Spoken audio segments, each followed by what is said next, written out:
right, come with me as we make a double batch of sourdough bread. This recipe assumes that you have an active starter at its peak. I went ahead and fed mine last night a 1 to 10 to 10 ratio, so that would take it about 12 hours to hit peak. And I did that to time it with my baking schedule today.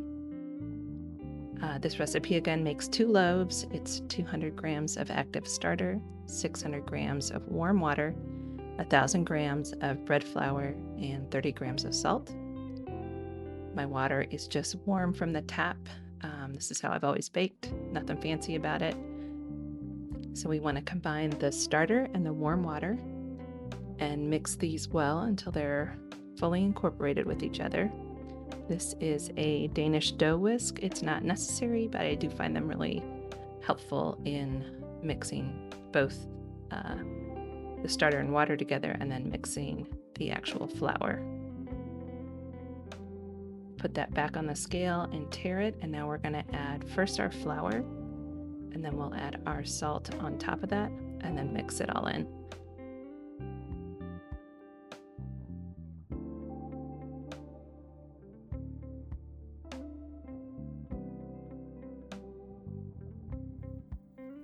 All right, you want to make a note of when you added your flour to that starter water mixture. This indicates the start of your bulk fermentation when that flour gets mixed in.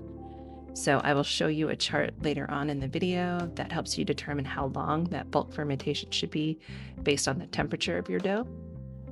But do make note of the time that you begin to mix this together.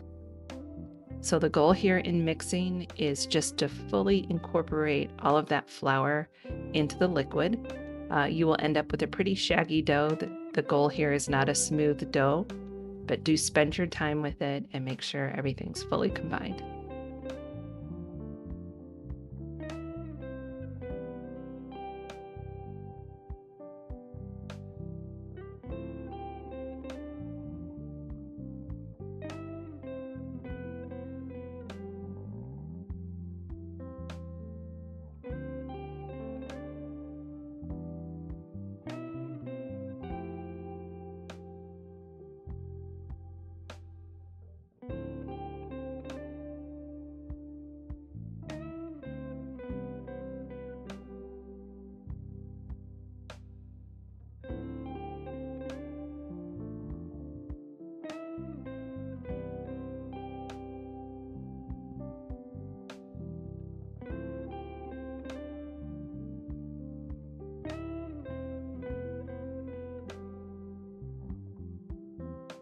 Once you've got everything really well mixed together, you're going to go ahead and cover this loosely and let this rest on the counter for 1 hour.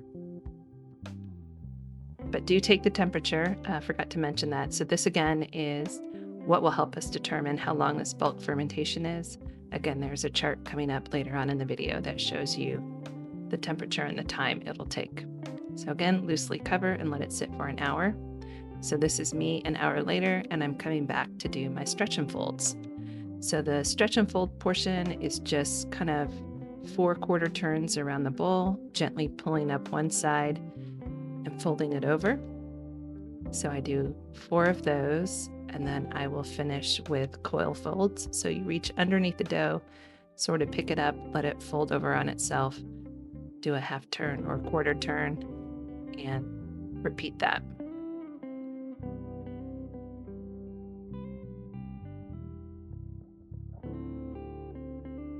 So the purpose of all of this stretch and folds and coil folds is to very gently build up the gluten strands within the bread. The stronger those strands are, the better the dough will be at trapping the gas as it's rising and baking. So again, it seems kind of silly, at least it did to me when I first started this process, but I promise it's for good intention and it will yield a better loaf of bread.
Okay, you can pause here. This is the chart I'm referring to, and you can look at the dough temperature and indicate next to it how long it takes to bulk ferment.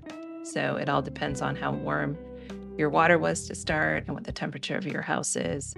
But use that as a guideline to let you know how long to let it bulk ferment before you go into the shaping process, which is what we're starting here. So I'm kind of just gently, loosely pressing out the dough to get a sense of making it even so that when I cut it in half, I'll end up with two roughly evenly shaped doughs. And I use a bench scraper to cut it in half. Now I'm going to shape. So you go ahead and roughly stretch it into a rectangle, fold it over, roll it up, and then do some slow push and pulls to sort of tighten it into a dough ball.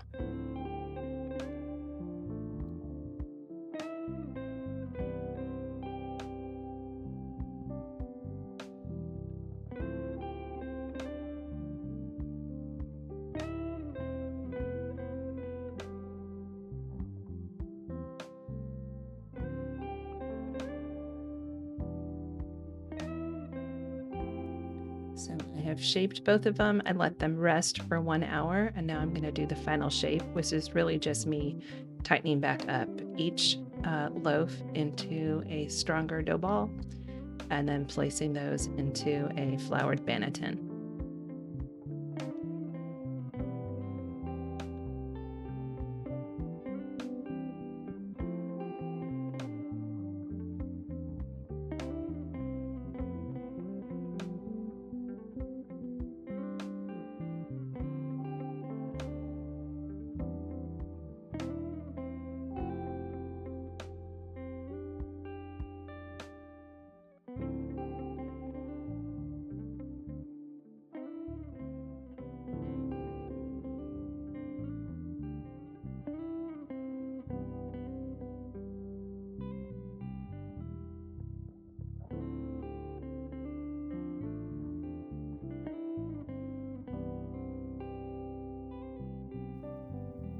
So this is the next morning.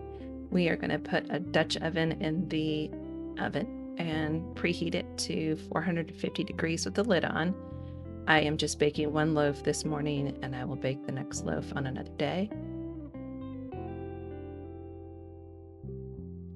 Now we're going to score our bread. I do this once everything has preheated.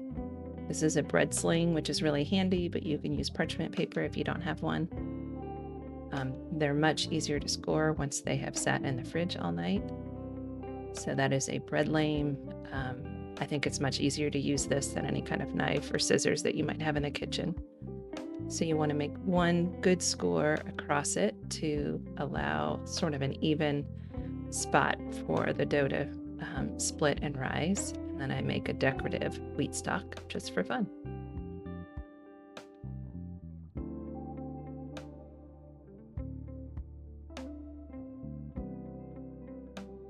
My Dutch oven's ready. I do add some ice cubes.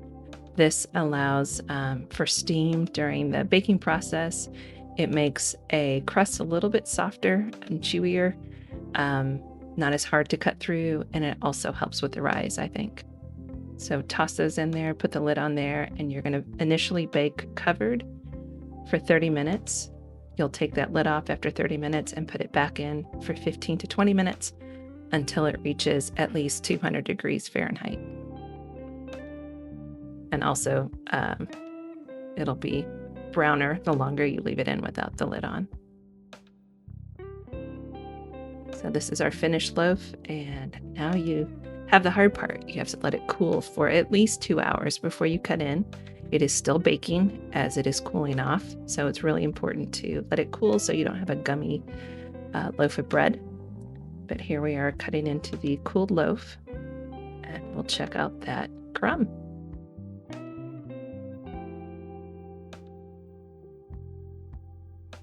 Enjoy.